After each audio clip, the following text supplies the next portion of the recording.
I agree with our excellent editorial on Biden's illegal vaccine mandate. I wish only to reassert an additional, fundamental constitutional objection, the same one I posited, as did Charlie, in connection with Biden's illegal eviction moratorium.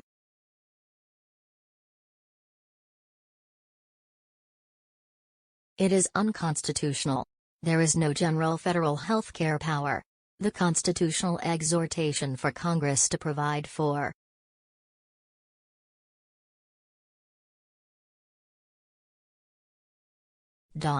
the general welfare of the United States, Art.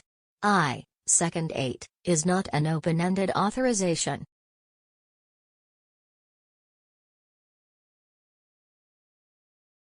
Ours is a federalist system. The states presumptively govern their internal affairs, and Congress's power to provide for the general welfare is cabined by its enumerated powers.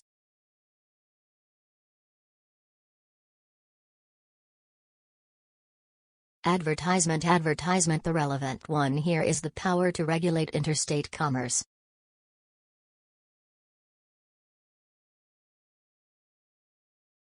Indeed, the government presumes to regulate medical care, extensively but only indirectly, by regulating health insurance.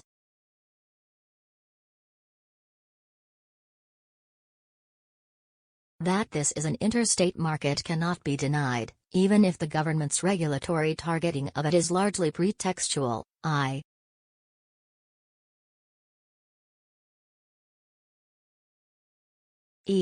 progressives are more interested in dictating, and eventually rationing, medical treatment than in the insurance market.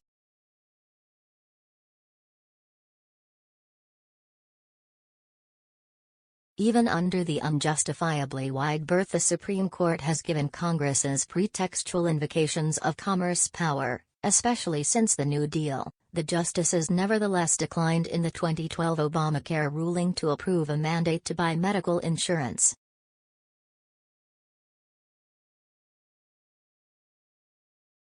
That is because the Constitution only permits Congress to regulate ongoing interstate commerce, not to coerce people into engaging in such commerce.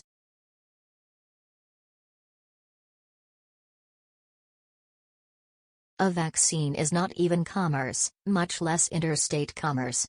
Advertisement As I conceded during the eviction moratorium controversy, because of the Supreme Court has made of the Commerce Clause, the core question of whether the federal government, not just the president or an executive bureaucracy, but the federal government through congressional legislation, has the regulatory power it is claiming routinely gets short shrift.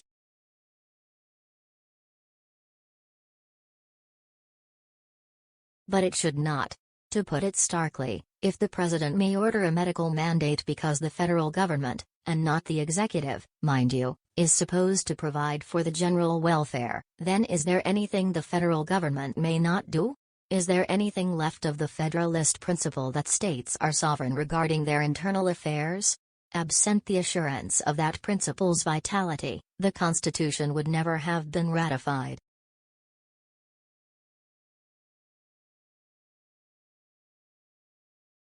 The Supreme Court seemed to drift close to this principle in its eviction moratorium opinion a couple of weeks ago.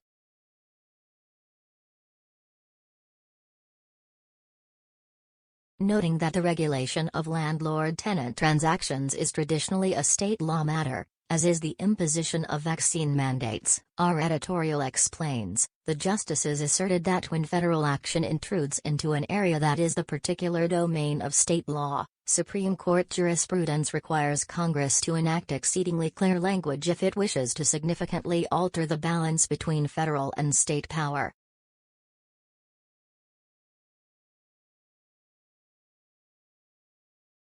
Again, I believe that is a second-order issue. Since we are talking in these federal mandate cases about a power Congress does not have, it shouldn't matter how clear its language may be.